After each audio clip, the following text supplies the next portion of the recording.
Ils ne peuvent plus bouger, ils n'ont plus la force de s'élever, aller au travail. Burnout, c'est un épuisement professionnel qui viendrait par la nuit. La conséquence d'une carence de santé physique et mentale pour un salarié, c'est l'arrêt de travail.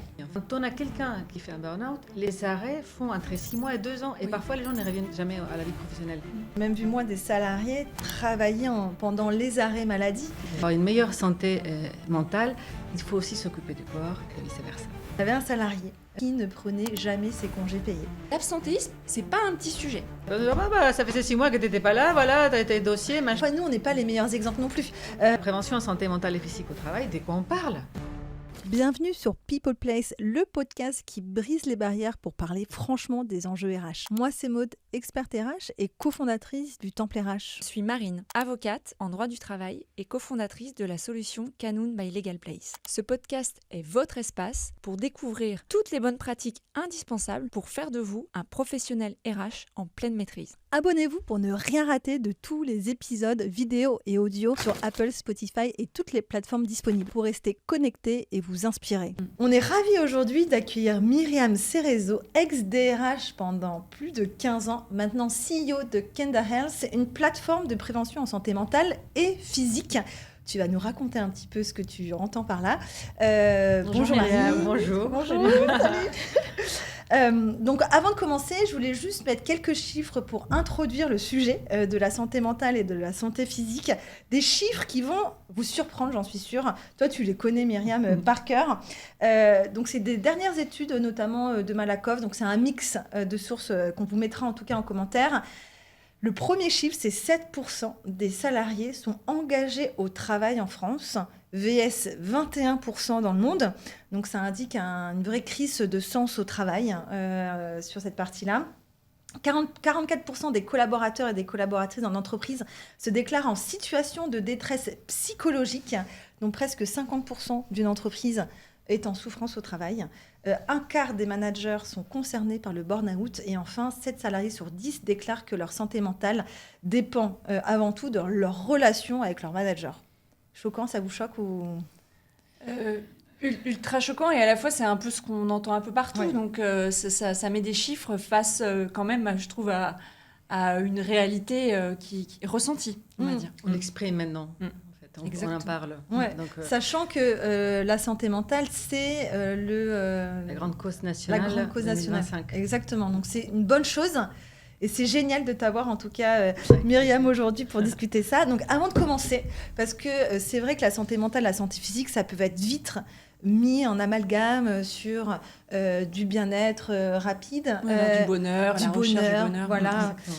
Alors que c'est bien plus profond que ça. Est-ce que tu veux nous définir vraiment, toi, Myriam, ce que c'est la santé mentale et physique? Ça, c'est vrai. Physique, et physique, il toujours ne faut pas oublier.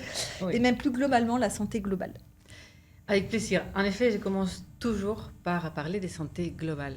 On entend moins la définition de la santé globale, alors que la santé a 3 composantes. Selon l'Organisation mondiale de la santé globale est l'état des complets bien-être mental, physique et social. Et tout cela est indissociable. En santé mentale, on va parler de bien-être mental, donc la capacité à faire face au stress de la vie, à se sentir épanoui, à apprendre dans de bonnes conditions, à travailler dans de bonnes conditions. Dans la santé physique, on va parler du bien-être physique. Et dans la santé sociale, on va parler, entre autres choses, de la capacité à communiquer et à établir des relations saines avec notre communauté. Ces 3 composantes-là sont indissociables. Donc aujourd'hui, ce qu'on sait, c'est que la science sait, et ce qui est passionnant, c'est que pour agir, pour prévenir, pour avoir une meilleure santé mentale, il faut aussi s'occuper du corps et vice-versa. Et ça a toute sa place dans l'entreprise. Donc, il faut arrêter de dire que la santé mentale et la santé physique, ça n'a pas sa place en entreprise. C'est que pour le soir, en rentrant chez soi. Exactement. Et c'est un vrai impact, notamment au sein de l'entreprise, sur 2 points. C'est l'absentéisme. Et je sais, Marine, que là, tu vas dégainer, comme d'habitude, sur ce sujet-là. Mais aussi la baisse du turnover. Donc, il y a de vrais impacts aussi en interne à mettre en place des programmes de santé mentale et de santé physique. Oui, disons que la conséquence d'une carence de santé physique et mentale pour un salarié, c'est l'arrêt de travail. Voilà. C'est l'arrêt de travail, donc c'est quand même le salarié le premier à le subir, hein. C'est-à-dire qu'il ne se sent plus en capacité de travailler pour des raisons directement ou indirectement liées aux conditions de travail. La deuxième conséquence, c'est quand même aussi pour les autres salariés de l'équipe qui sont là, qui doivent continuer à faire le travail. Ça crée des tensions en interne. La charge de travail une surcharge de travail, une nécessité de remplacement parfois, mais quand même pas souvent. Surtout quand c'est des petits arrêts, quand ils sont renouvelés régulièrement, c'est un peu compliqué d'assurer le remplacement. C'est aussi un coût pour l'entreprise, clairement, parce que c'est un maintien de salaire, c'est une prévoyance qui doit être mise en place, etc. Et puis c'est un coût pour l'État. Donc l'absentéisme, c'est pas un petit sujet. Et on sait que l'absentéisme ne cesse de s'accroître. Et je pense que tu as, Myriam, des données là-dessus pour nous en parler. Exactement. D'abord, j'aime toujours dire que ce qu'il faut garder en tête, c'est que la dégradation de la santé mentale concerne tout le monde. C'est à la fois un sujet individuel, organisationnel, sociétal et financier, parce que ces sujets-là ont un coût. On connaît une hausse de l'absentéisme qui est sans précédent, en fait. Et entre 2019, qui est l'année de référence de cette dernière étude d'AXA, donc on va parler, et 2023, était de 31%. Et on prévoyait déjà pour l'année 2024 une nouvelle hausse qui serait autour des 5%. Ça ferait 36%, c'est ça. Okay. Donc, en effet, l'absentéisme, qui encore une fois concerne tout le monde, il est vrai qu'il y a des populations plus ou moins touchées par les sujets de santé, notamment les jeunes. Avant, en entreprise, les jeunes, on se disait, ils ne sont pas être malades, ils sont trop jeunes, ils viennent de commencer leur carrière. Aujourd'hui, ils sont très concernés par les problèmes de santé mentale, par exemple. Et donc, du coup, on voit que ces problèmes-là entraînent d'autres problèmes et des coûts directs, donc tu en as parlé, et indirects. Donc, il y a les coûts du remplacement de la personne qui est partie, les coûts du maintien des salaires, mais aussi quand il y a une équipe qui doit prendre une surcharge, il y a un épuisement. Et donc, in fine, il peut y avoir une baisse des performances, en fait, pour l'entreprise. Et donc, du coup, on est sur des coûts. Il y a différentes façons de les calculer, différentes sources. Ce qu'on entend souvent, c'est un coût par personne, donc par collaborateur et par an, qui serait des 4 000 euros. Minimum, exactement, minimum. Et donc, du coup, il faut vite faire les calculs, en fait. Ça, c'est les coûts. Et après, il y a tous un peu les effets collatéraux.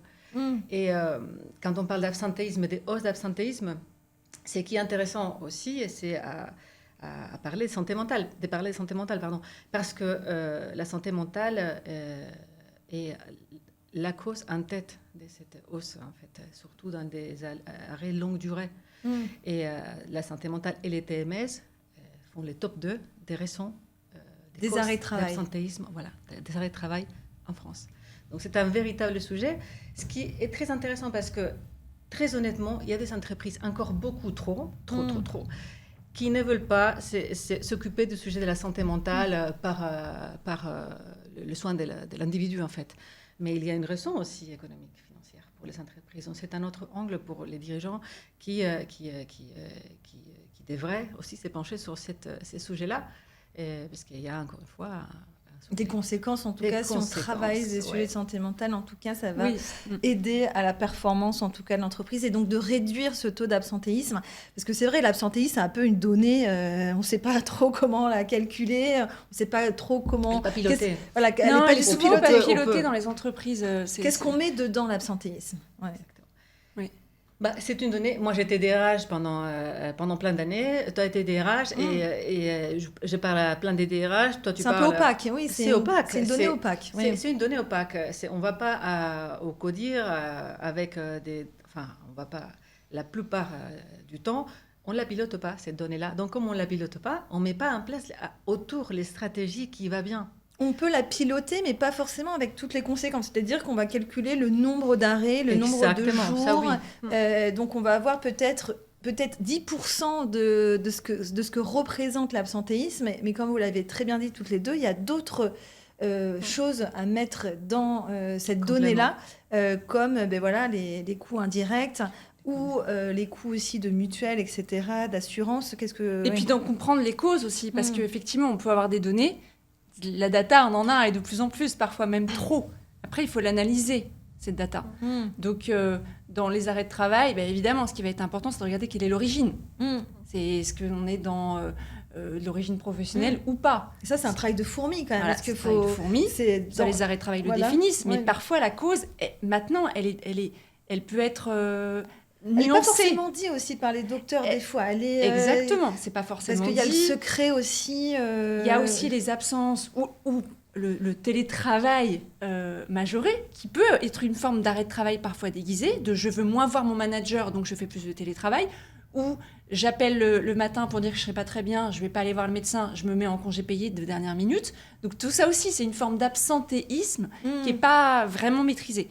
Et après, il y a effectivement une autre donnée qui est importante, c'est la fréquence et la durée des arrêts de travail. Et une fois qu'on a ces données, c'est d'analyser la cause. La cause qui est souvent multiple. Et les conséquences. Et les conséquences que ça peut avoir. Mais on ne pourra agir sur les conséquences que si on connaît la cause et les sources qui peuvent être d'ordre interpersonnel, mais qui peuvent aussi être d'ordre des conditions de travail et qui peuvent aussi être d'ordre personnel. Et c'est là, je trouve, que la difficulté du travail des RH, c'est de ne pas non plus pouvoir s'ingérer dans la vie privée du salarié, mais tout en prenant en compte quand même le volet personnel du salarié pour pouvoir l'accompagner dans l'exécution de ses fonctions. Je pense qu'il y a quelque chose qui a changé, peut-être pas complètement, mais c'est un voie, c'est qu'on a pendant des décennies fait la différence de moi au travail, moi chez moi. Donc, du coup, on cherchait des causes à un endroit, alors que la cause ne se trouve pas à un endroit, c'est multifactoriel. Donc, on est avec des êtres complexes, avec des plurithématiques. Donc, on ne peut plus se dire... il est en arrêt de travail par cause de santé mentale, mais c'est peut-être chez lui ou c'est peut-être chez nous, comment on fait. C'est ce que je dis toujours, c'est un sujet individuel, organisationnel et sociétal. Il faut que tous, individuels et collectivement, on fasse le nécessaire pour améliorer cette situation. Ce qu'on sait aujourd'hui, c'est qu'il y a deux causes en tête, c'est la santé mentale et les TMS. Et ça inverse en fonction des secteurs. Donc, en effet, quand quelqu'un est déjà en arrêt de travail, ou en arrêt longue durée, donc ce qui a été la première cause d'arrêt longue durée en 2023 a été la santé mentale. Là, il faut forcément qu'il y ait un mécanisme donc, qui vient en place d'accompagnement de cette personne-là qui est déjà en arrêt. Mais avant ça, il y a toute une chaîne de possibilités qui aujourd'hui est sous-exploitée, ignorée quasiment, ou réduite à l'expression la plus simple, historiquement parlant, c'est la prévention. Comment je donne à chaque individu, au collectif, ce qu'il lui faut, l'information, la sensibilisation, la formation pour savoir identifier mes facteurs de risque à moi. Commencer à identifier, quand est-ce que je commence à voir qu'il y a quelque chose qui ne va pas, un symptôme, etc., pour pouvoir faire donc agir de façon efficace le plus tôt possible. Ne pas arriver à des situations où la santé est déjà dégradée, parce que quand elle est dégradée, il faut accompagner l'individu. On y reviendra, c'est clé, la prévention. Et moi, juste un point, juste comme ça, partagé. Et c'est vrai que, tu vois, les arrêts de travail, une personne qui partait en arrêt de travail plusieurs fois, on se disait, mais elle ne va pas bien, va falloir peut-être la remplacer. Et donc, finalement, c'est aussi nous, en tant que DRH, changer nos mentalités et se dire, plutôt de se dire, ouais, elle part plusieurs fois, peut-être qu'on va devoir la remplacer et s'en séparer, c'est de se dire, ok, comment je peux plutôt accompagner cette personne pour qu'elle aille mieux, qu'elle soit plus performante dans son quotidien et d'avoir vraiment une démarche, on va dire, positive sur cette personne. On voulait faire donc la question du salarié qui gratte. Et Marine, tu as regardé TikTok et tu es tombée sur une vidéo assez, qui t'a en tout cas perturbée. Voilà, raconte-nous ça. Ouais. Il y a une vidéo qui a un peu buzzé. Alors, évidemment, comme toutes les vidéos qui buzzent, c'est hyper caricatural. Mais ça démontre quand même une certaine réalité. Parce que pour conseiller les entreprises, je vois que c'est un sujet qui peut quand même souvent un peu interpeller. C'est une salariée qui, dans une vidéo, est au ski et se vante d'être en arrêt de travail et de profiter de sa semaine au ski. Donc, je ne lui pose aucun problème de conscience. Donc, il y a déjà une dimension éthique dans l'approche. Mais il y a aussi, derrière, un volet qu'il ne faut pas négliger, c'est cette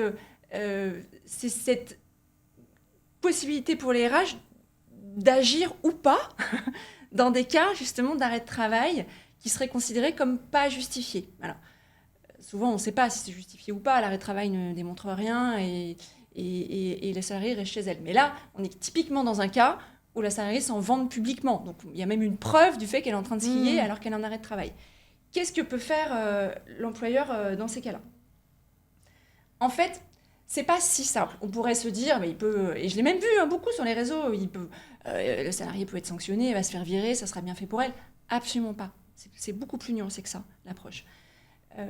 Un employeur, dans ces cas-là, il ne peut jouer que sur le volet arrêt de travail et indemnisation. Comment est-ce qu'il va le faire ? Un salarié qui est en arrêt de travail se fait indemniser par la sécurité sociale, après son délai de carence. Donc, une des premières clés, c'est de pouvoir contacter la CPM pour faire part du cas en considérant qu'il y a peut-être un abus. Et la CPM enverra un médecin conseil pour vérifier. Voilà, on fait un contrôle. Après, attention, il y a des arrêts de travail qui permettent des sorties sur des horaires libres. Voilà. Donc, ce que va vérifier le médecin de la CPM, c'est de vérifier si effectivement la cause de l'arrêt de travail est justifiée. Quand on est sur du mental, c'est très compliqué d'aller justifier. Voilà. L'autre volet, c'est la contre-visite, qui est possible pour l'employeur dans un cas si l'employeur maintient le salaire, en plus des indemnités journalières de sécurité sociale. Et là, l'employeur peut diligenter un médecin qu'il choisit pour pouvoir se rendre au domicile du ou de la salariée et vérifier si l'arrêt de travail est justifié. Ça peut être une bonne option. C'est à mon avis une option à manier avec précaution, parce qu'on casse quand même le lien de confiance. Déjà, c'est de l'argent. Et 2, il ne faut pas le faire à tout va. C'est-à-dire que si dans l'entreprise, on décide de le faire systématiquement, on casse complètement la dimension de confiance qu'on peut avoir avec les salariés. On est dans une forme de micro-management qui est vraiment extrêmement préjudiciable. Donc ça n'a pas tellement de sens. Ça reste quand même une possibilité si on voit un abus. Avec un intérêt financier limité, c'est que si le médecin contrôleur vient à considérer que l'arrêt de travail n'est pas justifié, l'employeur aura la possibilité d'arrêter le maintien de salaire pour la durée de travail en cours. Mais bon, pas pour l'arrêt de travail suivant. Donc il faudra refaire la contre-visite. Ouais. Donc c'est pas si simple. Toi, ça te fait réagir toi qui fais la promotion de la santé mentale, de la santé physique en entreprise. Moi, ça me fait un peu la peine. Vous savez à quoi je pensais aux enfants petits qui ne veulent pas aller à l'école, ils mettent le front à côté du radiateur. Maman, j'ai la fièvre. En fait, des dérives comme ça, en effet, c'est assez triste parce qu'aujourd'hui, on est dans un contexte de dégradation réelle de la santé mentale. Tous âges, en fait.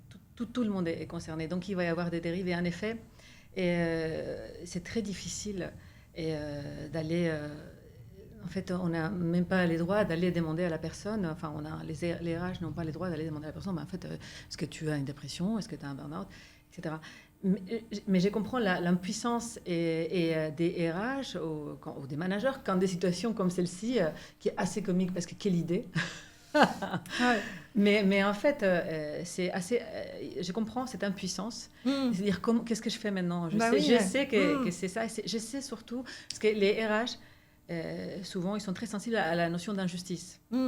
Donc, c'est pas juste, en fait. J'ai des collaborateurs qui ont véritablement des problèmes et je ne peux rien faire quand je sais que c'est faux. Voilà, c'est là que tes conseils sont si importants parce que souvent, ces mécanismes-là ne sont pas connus, en fait. Comment je fais ? Complètement, Je dirais que le dernier élément qu'il faut garder en tête dans des arrêts, ce qu'on appelle les arrêts de complaisance, c'est de ça dont on parle, c'est que si on peut aussi engager, dans certains cas, ça arrive, et de plus en plus, la responsabilité du médecin traitant qui viendrait à faire des arrêts de travail de complaisance. Et c'est possible d'engager la responsabilité de l'ordre des médecins. En tant qu'avocate, moi, je l'ai vu, je l'ai même fait. C'est des procédures très longues qui n'aboutissent pas toujours, mais qui peuvent être une forme de... Faire un peu peur. D'épée de Damoclès, qui peut être intéressante aussi. De dire, effectivement, c'est de la faute du salarié qui a un peu joué du système. C'est aussi des médecins qui sont responsables et qui doivent prendre le travail avec ça. toute l'éthique nécessaire. Voilà. Donc, ces sujets-là, il va falloir véritablement les traiter de façon collective et très sérieuse. Donc chaque partie de ces collectifs va devoir prendre ses responsabilités sérieusement. Oui. Donc y compris les médecins, bien sûr. Si on veut que le système c'est un se sujet pérennise. vraiment, chacun doit s'y mettre. Chacun a sa responsabilité dans ces systèmes-là. Et c'est ça qui est formidable, parce que si tout le monde s'y met, on va réussir à faire des choses extraordinaires pour améliorer l'état de santé mentale de la population en général. Et et un point aussi important, c'est aujourd'hui, on normalise aussi beaucoup « Ah, elle est en dépression. Ah, elle est anxieuse. » Et donc, c'est vrai qu'on a généralisé aussi ces deux maladies en France, alors que toi, tu dis ce n'est pas normal, en fait. La dépression et l'anxiété, il faut aussi remettre du contexte et remettre du sens sur ces deux terminologies. C'est des vrais troubles, des vraies maladies. En fait, en 2021, on va prendre cette année de référence, l'ANSES déterminait qu'il y avait environ 17% de la population adulte, donc entre 18 ans et 65 ans, qui aurait eu un trouble anxieux dans l'année. Un trouble anxieux dans l'année. Donc, ce n'est pas les mêmes personnes qui vont l'avoir forcément l'année d'après. La même année, et les gouvernements donnaient une statistique des 20% de la population adulte, toujours, et qui aurait eu un trouble dépressif catégorisé. Donc, ça fait beaucoup de monde. C'est vraiment un truc assez sérieux qu'on a en effet normalisé. Bon, c'est normal, elle est en dépression. Bon. En fait, en tout cas, je ne sais pas si c'est normal ou pas, mais quelque part, ça paraît une conséquence logique de tous les restes. On n'apprend nulle part à prendre soin de notre santé, ni à l'école, et ni à la fac. Oui, parce que finalement, on ne sait pas ce que c'est la dépression. Exactement. On sent peut-être un petit coup de mou et peut-être qu'on se dit, bon, bah, je me sens pas bien, je suis en dépression. Exactement. Alors que finalement, la dépression, c'est une vraie maladie sur le temps. Mais on n'apprend jamais ça. On ne l'apprend pas non plus en entreprise. Donc, c'est quasiment logique qu'on arrive à des dégradations et qu'on ne soit pas capable d'intervenir de façon assez précoce, en fait, dans l'identification précoce des symptômes évocateurs d'un trouble anxieux, d'un trouble dépressif. Oui, puis on a souvent longtemps appris à le nier, surtout, parce que c'est vu comme une forme de faiblesse. Voilà. Donc là, on est un peu dans une période un peu extrême, inverse, où c'est plus un problème de le dire, au contraire, c'est une forme de presque de marqueur social, de dire moi j'ai fait un burn-out une fois dans ma vie professionnelle, il y a une forme de normalité assumée. Exactement. Alors que bon, et effectivement, la vérité est entre les deux, en fait. Juste les mots ont un sens. Ouais. Il y a toujours ces risques de faire un peu un amalgame avec tous ces termes-là. Alors vas-y. On est là pour on veut comprendre. On veut du concret. Voilà, on veut comprendre. Est-ce que il y a 3 terminologies aujourd'hui. Donc il y a le burn-out, le bore-out et le brown-out. On compte sur toi pour nous aider en tout cas à vulgariser ces 3 terminologies exactes. Oui. Donc, en France, quand on parle de la partie burn, ça va être un épuisement professionnel. Il y en a en effet 3 concepts. Et le burn-out, c'est un épuisement professionnel qui viendrait occasionné par un stress chronique. Un stress chronique, le stress ne tue pas. Le stress est nécessaire. Il est nécessaire d'avoir un niveau sain de stress. Le problème, c'est quand on est dans un niveau de stress très élevé, très longtemps, le stress peut devenir chronique et entraîner tout un tas de pathologies et de problèmes de santé mentale et physique. Le stress, c'est un problème organique, ça ne se passe pas que dans Et comment ça se matérialise, entre guillemets, ce stress chronique? Du coup, dans les cas du burn-out, et la cause serait le stress chronique, en fait. Donc, du coup, on l'a... Et les symptômes, c'est ça? En fait, souvent, ce qui se passe, c'est que les gens ne peuvent plus s'élever du lit, en fait. Ils sont incapables, les personnes qui font un burn-out, ils se retrouvent un jour à ne plus pouvoir bouger. Ils peuvent plus bouger. Ils ne peuvent plus bouger. Ils n'ont plus la force de s'élever, plus la force plus d'élan de faire des choses pour eux, d'aller au travail. C'est pour ça que quand on a quelqu'un qui fait un burn-out, les arrêts font entre 6 mois et 2 ans. Et parfois, les gens ne reviennent jamais à la vie professionnelle. Donc, c'est quelque chose d'extrêmement sérieux. Intense, qui peut être confondu avec une dépression aussi. C'est pour ça qu'il est tellement important. Et la dépression, est-ce que tu peux nous dire aussi les symptômes?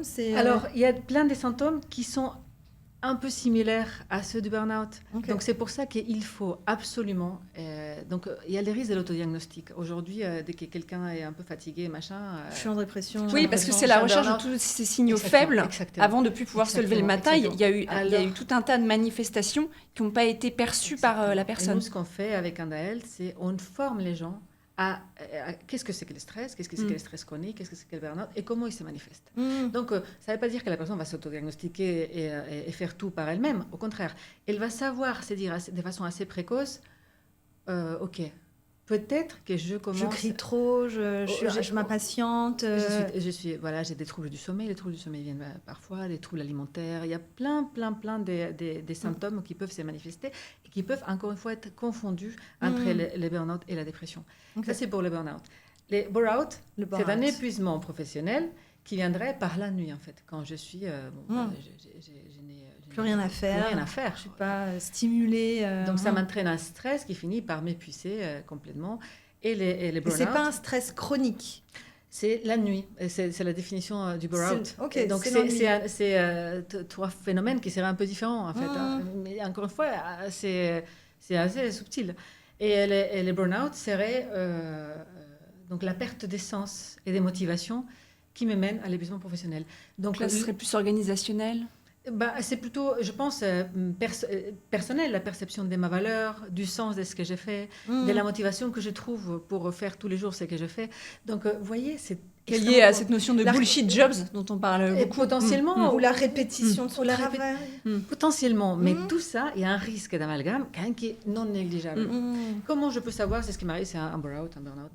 Il faut que j'arrive à identifier de façon assez précoce, donc que je sois sensibilisée. C'est pour ça qu'on parle des campagnes de sensibilisation et de formation, pour que, de façon assez précoce, encore une fois, je sache me dire, pour mes proches, pour mes équipes, en fait.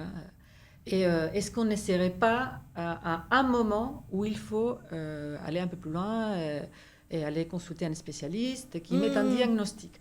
Donc j'ai toujours hyper attention à l'autodiagnostic parce que les risques, c'est de se tromper. Et si on se trompe, on va faire une prise en charge qui n'est pas l'adéquate. Et donc là, les signaux faibles pour toi, et notamment aussi dans la fonction RH, il y a une édition, il y a plusieurs éditions, ce sera entre 60 et 80% des professionnels RH qui se disent aussi en épuisement professionnel. Quels sont pour toi un petit peu les signaux faibles, même avant le burn-out ou le burn-out ou le burn-out, qu'il faut faire attention et de se dire, ok, là j'ai peut-être quelque chose sur lequel je dois faire attention? Pour moi, il y a des facteurs qui sont extrêmement importants. C'est le sommeil. C'est le sommeil, ok. Le sommeil. Ok, et clé. Okay. Quand je commence le sommeil, l'anxiété, le stress, quand je suis tout le temps stressée, quand je rumine, quand je me réveille à 3h du matin et je commence à passer en revue ce que j'ai fait ou ce que je vais faire ou ce qui s'est passé, ça m'empêche de dormir. Quand je commence à être épuisée, quand je commence à avoir une fatigue et je me lève le matin et la fatigue persiste en fait. Et quand je suis des plus mauvais caractères, quand je commence quand cela commence à impacter mon alimentation, soit j'ai plus faim ou je commence par exemple à plus manger ou à plus manger ou à trop manger ou à avoir des moments où il faut que je mange absolument. Et en fait, quand ça peut avoir véritablement plein de façons de se manifester. Et envie de pleurer avant d'aller au travail, ça arrive à plein des RH en fait. Le matin, la boule au ventre. Quand on s'est réveillé, on s'est dit je peux pas en fait. Comment je vais faire aujourd'hui pour y aller? Donc là, il faut... Ça, c'est les premiers signes. Et souvent, ce qu'on fait, c'est les contraires de ce qu'il faudrait faire. C'est-à-dire, OK, allez, j'y vais quand même. Un jour, un autre jour. Et qu'est-ce qui se passe? On met la tête et les corps dans une tension extrême. Et donc, du coup, souvent, c'est trop tard. Donc, voilà. Okay. Et quel est le rôle du RH dans ce traitement? Parce qu'on va se retrouver avec un salarié en arrêt de travail, mais un salarié qui va revenir, on l'espère. Les retours à l'emploi. Comment est-ce que le RH peut accompagner? Donc, ça va dépendre évidemment de la durée de l'arrêt, etc. Mais aujourd'hui, jusqu'à présent, le retour à l'emploi, donc après un long arrêt, maladie qui peut être pour des raisons de santé mentale ou physique, le retour à l'emploi, ça entraîne un stress, une préoccupation, ça peut entraîner une anxiété pour la personne qui revient. Donc, les RH ont cette fonction merveilleuse qui peut accueillir la personne. Déjà, humainement, ces contacts humains, Tu dis, bon, tu reviens depuis un certain comment je peux t'aider, voici ce qui a changé, voici ce qui n'a pas changé, et je vais t'accompagner. Et les RH, il a ses rôles qui va être de plus en plus important, c'est de sensibiliser tous les restes, les managers et la direction. La personne arrive, préparer peut-être un agenda un petit peu plus léger. On ne reçoit pas la personne, ça faisait 6 mois que tu n'étais pas là, voilà, tu as tes dossiers, machin, parce que cette personne-là, on ne sait pas de quoi elle revient. On ne sait pas de quoi elle revient. On ne sait pas. On ne sait pas. Et donc, du coup, l'accueil va sûrement faire la différence. L'humanité de l'accueil va faire la différence, parce que les dossiers seront là, et ça, c'est systémique, en fait. Tout le monde doit s'y mettre. Et les RH est un élément clé pour ça. Une des clés, je pense aussi, c'est peut-être de savoir connaître ses limites en tant qu'RH, parce qu'on n'a pas fait d'études de médecine, et de se faire accompagner, et notamment par vraiment un interlocuteur clé, c'est le médecin du travail, qui va être vraiment un référent pour le salarié qui va revenir, et avec un bon dialogue avec le médecin du travail qui va s'opérer, on va avoir un médecin du travail qui va pouvoir fournir des préconisations, qui va pouvoir échanger avec l'employeur sur la pertinence de ces aménagements dans le cadre du retour, peut-être quelques mois, pour que le salarié s'y retrouve. Donc, vraiment travailler de concert avec le médecin du travail aussi sur ces sujets-là. Je pense que, je ne sais pas ce que tu en penses, mais... Complètement. Il faut se servir de tous les mécanismes qui existent aujourd'hui, qui sont sous-utilisés, parce que c'est des sujets qu'on ne mettait pas en lumière, donc du coup, on y allait peu. Et nous, ce qu'on fait, quand on intervient dans une entreprise, on accompagne d'abord les RH et ses équipes. Parce qu'en effet, les RH n'est pas psychologue, ou enfin, ça peut l'être, mais n'est pas psychologue, n'est pas médecin, et on lui demande pas forcément le temps, parce que sur la table, sur la table des RH, il y a déjà une pile de dossiers, et de se dire, bon, en fait, la personne a l'équipe. Voilà, l'équipe. Et puis, c'est pas comment faire, parce qu'encore une fois, c'est de la vie privée. On est en train de demander au RH, et c'est dit, bon, maintenant, vous allez être les garants de la bonne santé mentale et physique de vos collaborateurs. Bon courage à vous. Mais déjà, de quoi on met parlé, on ne sait pas ce qu'on met. Parce que la prévention en santé mentale et physique au travail, de quoi on parle On parle de plein de sujets, on parle du stress, de l'anxiété, de la communication, mais aussi de la sédentarité, l'inactivité physique, l'alimentation, etc. En fait, il y a plein de sujets qui impactent. Et on demande au RH comme ça, qui a en effet souvent pas une agenda très libre. Qui n'est pas formé non plus. Qui n'a pas quelqu'un dans l'équipe qui s'occupe de ces sujets-là. C'est ça, Donc c'est pour ça qu'il est hyper important de se faire accompagner. De se faire accompagner. On ne peut pas demander encore ça en plus, sans les aider à bien comprendre et à bien mettre en place des stratégies qui vont bien. Écoute, on a préparé quelques cas d'usage intéressants de situations qui peuvent arriver, en tout cas en entreprise, et d'avoir potentiellement des conseils de ta part sur, par exemple, j'ai mon manager qui me crie dessus tous les jours. Que j'atteins pas les objectifs, ça va pas, et donc finalement lui est stressé et renvoie son stress sur moi. Comment faire face à ce genre de situation, par exemple? Moi je dis toujours ça parle beaucoup de la santé mentale du manager, de l'état de stress du manager, etc. Tu l'as dit tout à l'heure, un manager sur 4 est touché par le burn-out. Mais indépendamment de ça, là sans aller dans la santé mentale, j'étais DRH en fait. Il faut savoir poser un cadre. Mon manager ne peut pas me crier dessus. Et parfois, tu vois, quand il y a un surengagement des salariés qui n'osent pas, etc., donc du coup, ils vont intérioriser. Ils vont se dire, bon, alors que ça, c'est la porte ouverte après à un mal-être. Donc, en fait... non, il faut savoir dire non. Il faut savoir dire ces cadres-là, tu peux pas. Je sors de la salle. Passer, et quand il sera calme, quand il aura repris ses esprits et me parlera de façon correcte, on pourra reprendre la conversation. Donc ça, c'est avant la santé mentale. C'est ses relations avec le management qui peut être la même avec un collègue. Et ça parle de la santé sociale aussi, de la communication. Comment je communique de façon efficace et saine avec ma communauté. Donc dans ces cas-là, mes collègues de travail, mon management. Et ça, c'est hyper important de le soigner aussi, parce que c'est un composant essentiel de la santé globale. Oui, tu touches à un point, je trouve, hyper important, qui est celui de... Et c'est là où l'entreprise a un rôle à jouer, c'est que la santé mentale, certes, c'est d'ordre personnel, et là, le salarié peut se prendre en main, et l'entreprise peut avoir du mal à s'investir sur ce volet-là, mais sur la relation et la qualité du lien interpersonnel, c'est là où l'entreprise peut faire des choses tout à fait intéressantes. Apprendre à se connaître, apprendre à connaître les collègues, savoir comment ils opèrent, ils réagissent aussi en situation de confort, en situation de tension. Ça, c'est des super clés pour pouvoir mieux gérer son quotidien et interagir, en fait, avec les collègues et les managers. Il ne faut jamais sous-estimer la force du collectif, y compris pour le sujet de santé. Nous, quand on intervient pour accompagner une entreprise dans sa globalité, on va évidemment intervenir pour l'individu, mais aussi pour les collectifs. On crée des ateliers collectifs où là, en fait, il y a des liens qui se créent, il y a une confiance qui se crée également, et la puissance, en fait, de ces collectifs-là, de la force, de la co-création, elle est hyper puissante, en fait.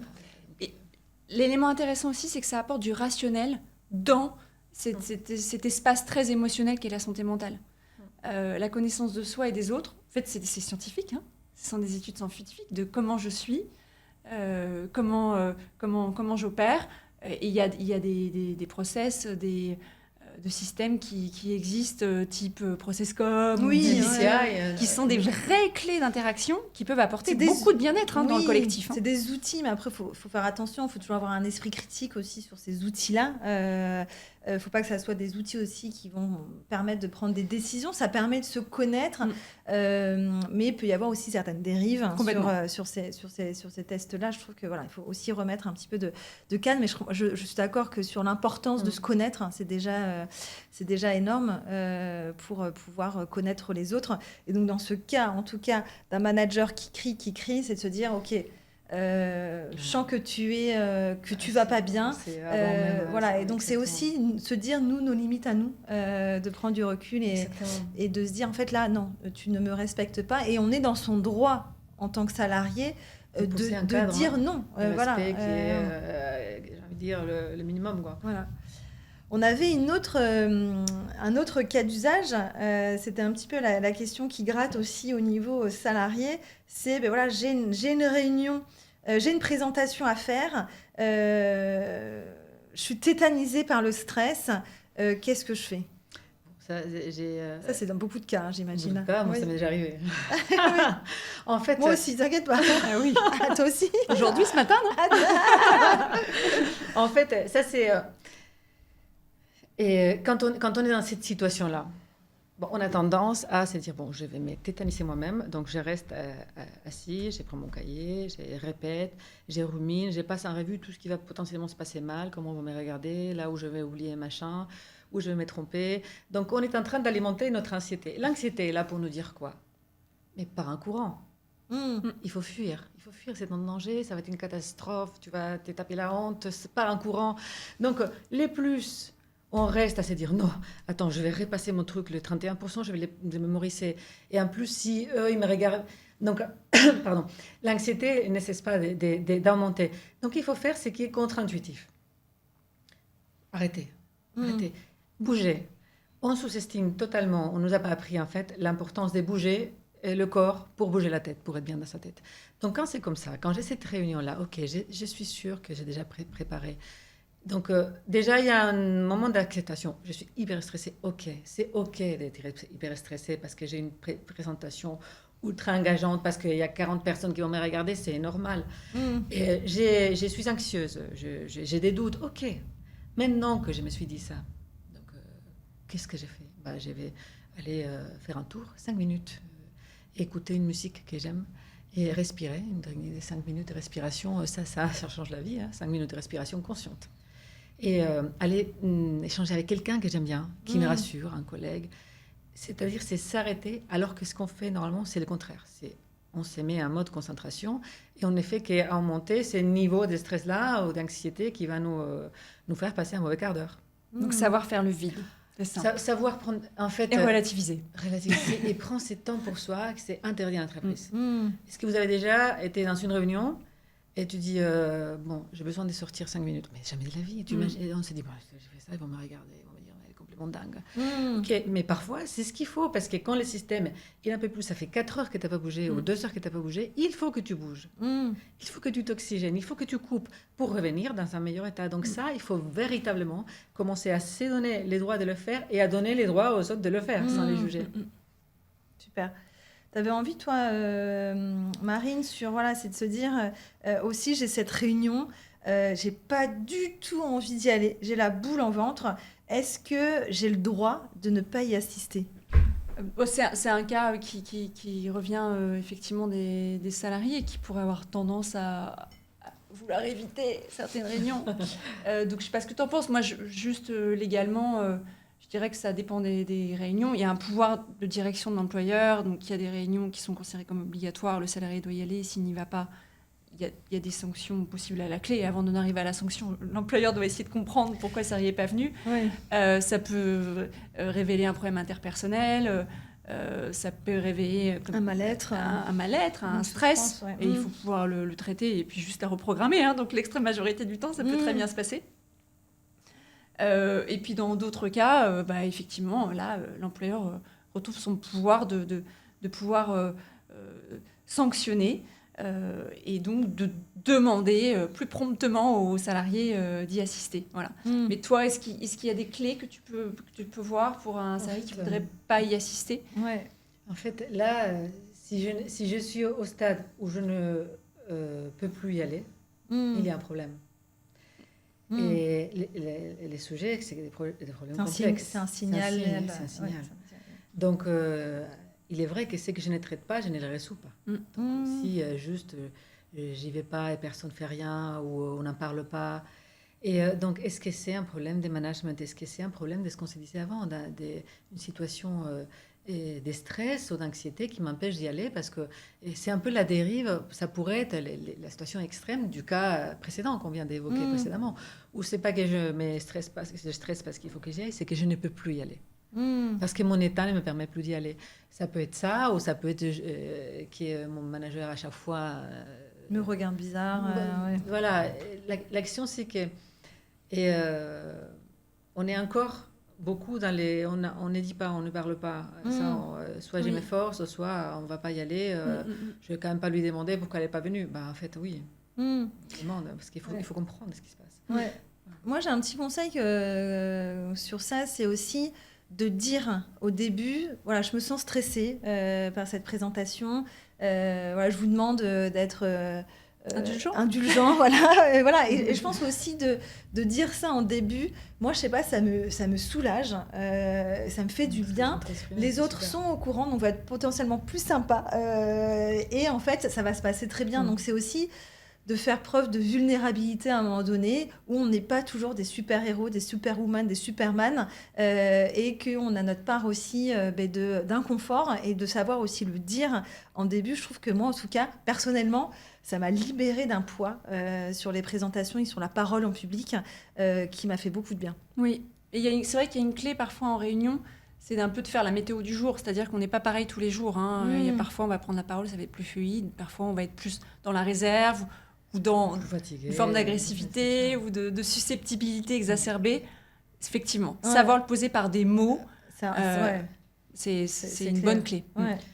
Et c'est là qu'on devient des super-héros, quand on est capable d'exprimer notre vulnérabilité ou un état qu'on a envie de partager. C'est là qu'on devient des super-héros, parce qu'on est en train de faire tomber des barrières qu'on a construites pendant des générations, où c'était interdit de dire ça. Je ne peux pas dire que j'ai eu un trouble anxieux, parce qu'on m'a regardé, les gens t'es faible. un trouble anxieux. Ouais. Oh là là, elle va peut-être t'en refaire un tout de suite. Peut-être, mais en tout cas, et je suis en train de parler de quelque chose qui concerne une bonne partie de la population. C'est la même chose avec ce que tu évoquais. Et donc, on voulait aussi finir sur la partie prévention. Moi, j'ai une anecdote à vous partager. J'étais DRH, notamment dans des startups et dans des scale-up. J'avais un salarié qui ne prenait jamais ses congés payés. Et qu'au bout de l'année, il avait toujours ses 25 jours de congés payés. Il me demandait à chaque fois de les reporter. Et au bout d'un an, On l'a plus jamais vu. Donc, il est parti en arrêt et en arrêt de travail long. Moi, j'ai pas su en tant que DRH, et c'est un de mes échecs, entre guillemets, que j'aurais pu. En tout cas, j'ai beaucoup appris de ça. Et en effet, c'était déjà un élément de prévention que j'aurais pu imaginer en se disant, bah, faut que tu prennes tes jours de congé, en fait. Et donc, ça vient aussi par ces signaux, je trouve, la partie prévention. Il y a des choses qu'on peut déjà déceler de certaines personnes. Et la partie congé, voilà, c'est un moment important. C'est un élément important, ouais. Bah, c'est essentiel ce que tu dis déjà la partie prévention, c'est ça vraiment sur quoi le RH peut agir, c'est surtout sur cette partie prévention, à la limite encore plus que sur la détection ou la curation qui va être d'un autant plus médical. Sur la prévention, le niveau 1, moi j'aime bien les niveaux, le niveau 1, tu as raison, c'est la prise des congés payés. Ouais. S'assurer que le salarié okay. se repose régulièrement, c'est une super clé. Et j'y associerais aussi la déconnexion. Voilà. Maintenant, il y a plein de moyens de savoir si le salarié s'est connecté le soir, le week-end. Il y a de la sensibilisation à faire là-dessus. Complètement. C'est une clé. C'est-à-dire que oui, peut-être qu'il a voulu lui-même, mais la volonté du salarié à un moment M, c'est potentiellement ce qui peut le perdre aussi sur le long terme. Donc, l'employeur doit être aussi garant de rappeler des clés.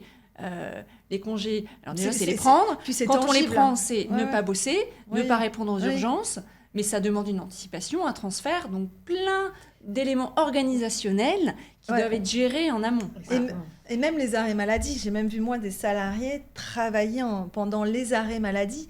Et donc c'est aussi à nous en tant que DRH, mais parfois nous on n'est pas les meilleurs exemples non plus. On peut aussi parfois être en arrêt, travailler et se donner, travailler le week-end. Globalement très très chargé. Très chargé. Donc c'est vrai que cette partie congé, donc en fait c'est un des éléments, je savais pas. C'est un des éléments les plus simples à mettre en place et qui doit être géré et qui doit être fait dans toute entreprise, quel que soit son nombre.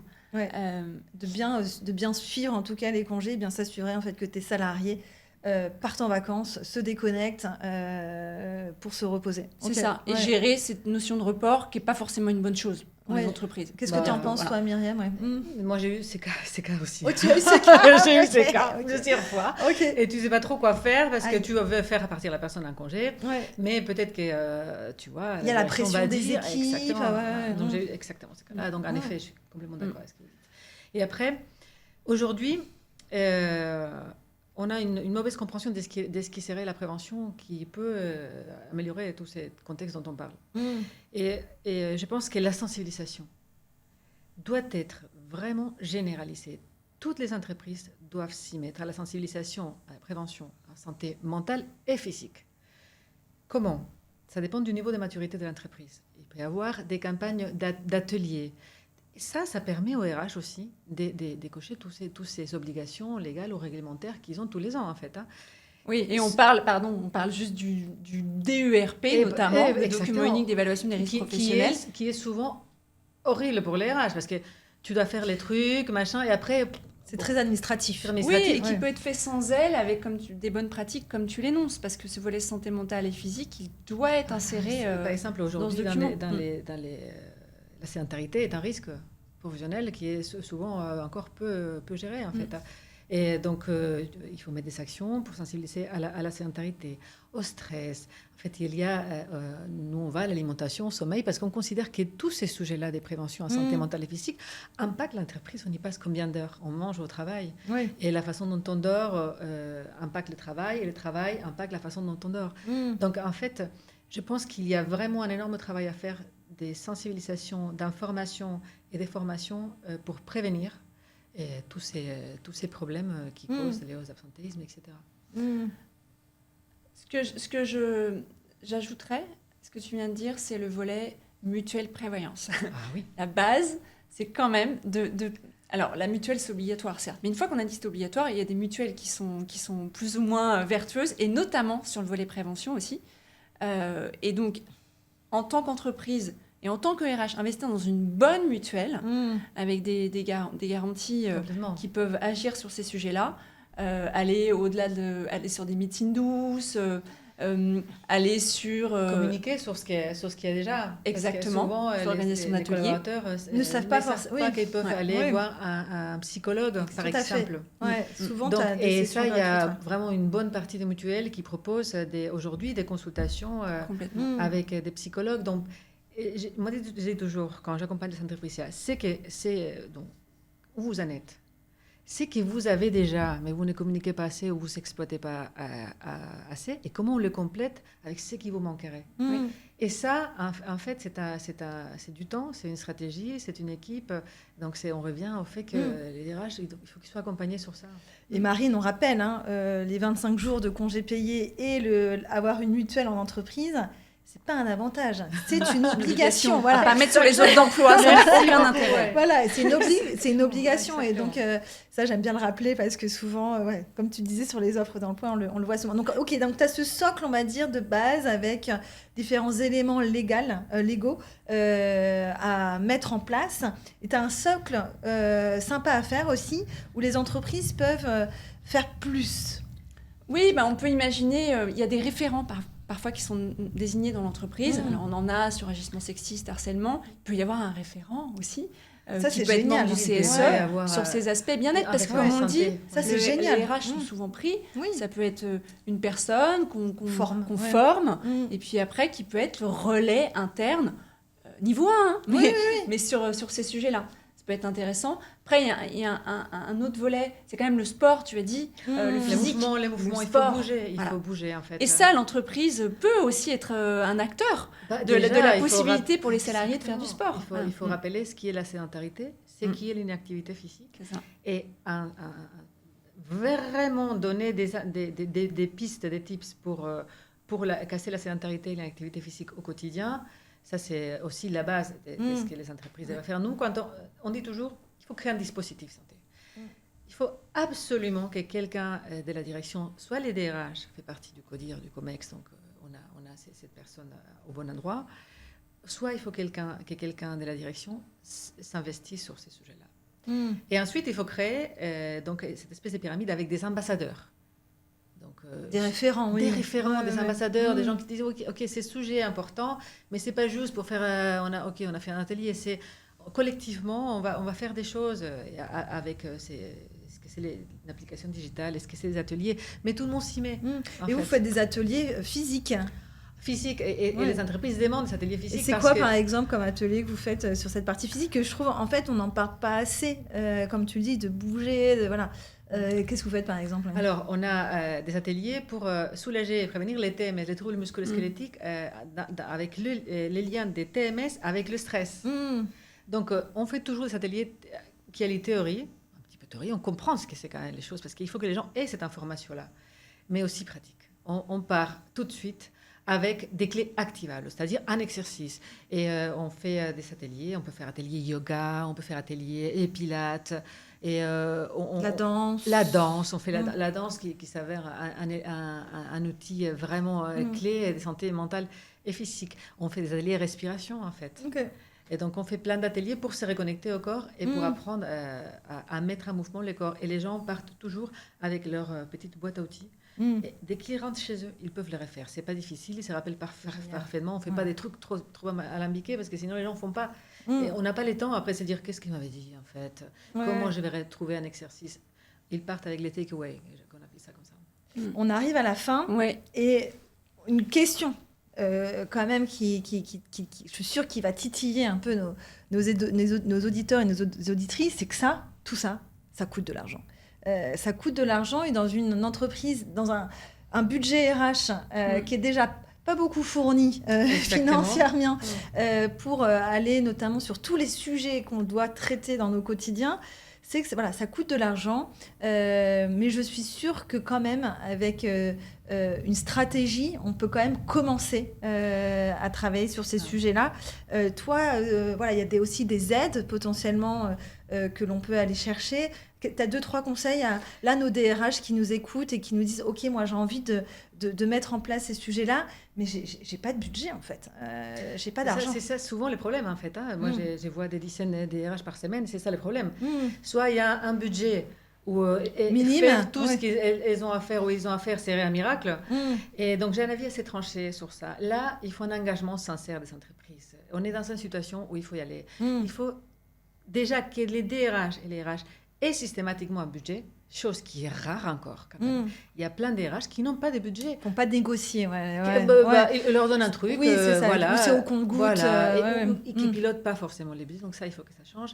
Et il faut que les dirigeants dédient un budget à la santé, autre qu'en effet, il y a ce qui est obligatoire, mais comment on fait de la prévention. Et la prévention coûte de l'argent. Après, en effet, il peut y avoir des choses qui passent sur la formation, etc. Mais pour ça, il faut déjà s'y mettre et véritablement, pour chaque année, dédier un budget à la prévention. C'est hyper important, ça va être les changements majeurs. Et on peut commencer avec un atelier, une conférence. Exactement. On peut déjà démarrer avec peut-être un budget minimal, mais pour rentrer dans le sujet et pourquoi pas après, derrière, dire mais regarde les impacts que ça a eu sur les personnes, dégageons un budget supplémentaire et il faut aller négocier à la table du COMEX, du CODIR. Ouais. Exactement. Et on peut faire des premières choses, tu l'as très bien dit, sans avoir besoin des budgets énormes en fait. Mais l'impact déjà, toute information, tout accompagnement que tu offres sur la santé à un individu a déjà un impact. Ouais. Il y a des sites aussi qui peuvent être très intéressants. Le site de l'INRS est extrêmement fourni sur tous ces aspects-là, peuvent être une bonne démarche pour le RH d'aller trouver des éléments, des illustrations, avec peut-être des tutos. Et puis également les branches professionnelles. Exactement. Avec les OPCO, ont des financements qui peuvent parfois être ciblés sur ces aspects-là. Donc se renseigner parce qu'il peut y avoir aussi des financements à aller trouver au moins partiels. Oui, certaines entreprises y arrivent. Oui, parce que sur la formation, il y a peut-être les OPCO aussi qui peuvent prendre le rôle. Bon, merci pour ta participation. Merci peut-être un dernier mot que tu as envie de partager aujourd'hui. En fait, moi je pense vraiment on est arrivé au moment où il faut s'en occuper de ces sujets-là. Vraiment, là, ce n'est plus possible de les laisser pour l'année prochaine, pour l'année d'après. Et nous, on dit toujours, il faut redonner les pouvoirs aux gens, prendre soin de leur santé. Et donc, voilà, on est au bon moment. Et j'appelle les entreprises, les DRH à vraiment y aller parce que c'est un sujet qui va impacter des millions de personnes. Donc, c'est un sujet très important. Donc, prenons soin de nous. Prenons soin de nous. Bon, c'est un beau mot de la fin. Merci. Merci beaucoup. À très vite.